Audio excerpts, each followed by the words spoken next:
This video tutorial is about transport tissues. Specifically, we're going to look at the structure and function of xylem and phloem. Xylem is a tissue used to transport water and mineral ions from the roots up to the leaves and other parts of the plant.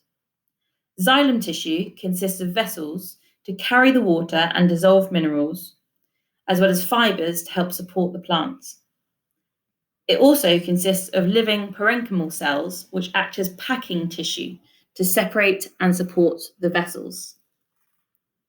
As xylem vessels develop, lignin impregnates the walls of the cells, making the walls waterproof.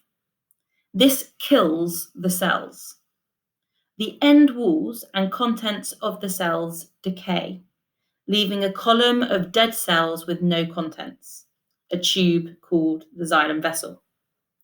The lignin strengthens the vessel walls and prevents the vessels from collapsing. This keeps vessels open even at times when water may be in short supply. The lignin thickening forms patterns in the cell wall.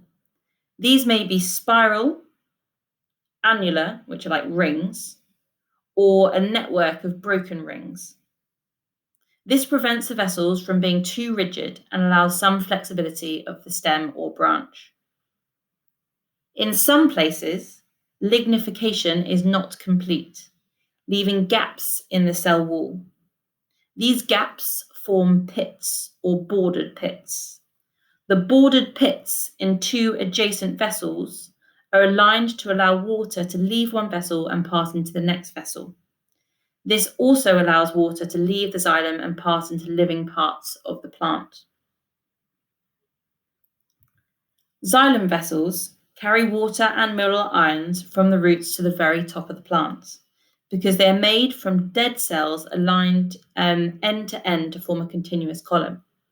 The tubes are narrow so that the water column does not break easily and capillary action can be effective. Bordered pits in the lignified walls allow water to move sideways from one vessel to another.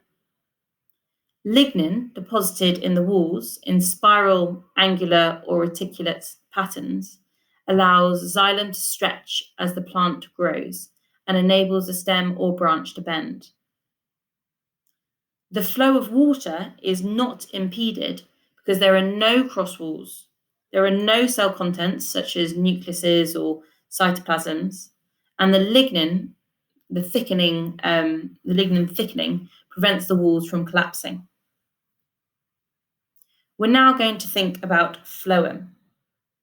So the phloem is a tissue used to transport assimilates, which are mainly sugar and amino acids, around the plant. The sugar is dissolved in water to form sap. Phloem tissue consists of sieve tubes made up of sieve tube elements and companion cells. We're first of all going to look at the sieve tube elements.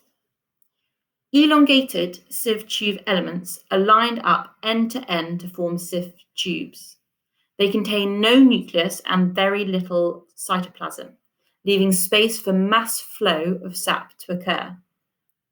At the ends of the sieve tube elements are perforated cross walls called sieve plates.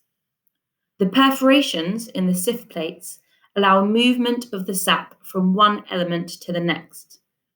The sieve tubes have very thin walls, and when seen in transverse section, are usually 5 or 6 sided.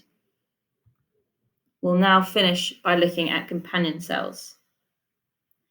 In between the sieve tubes are small cells, each with a large nucleus and dense cytoplasm.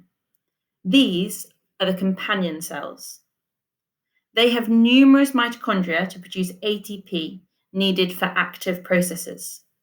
The companion cells carry out the metabolic processes needed to load assimilates actively into the sieve tubes.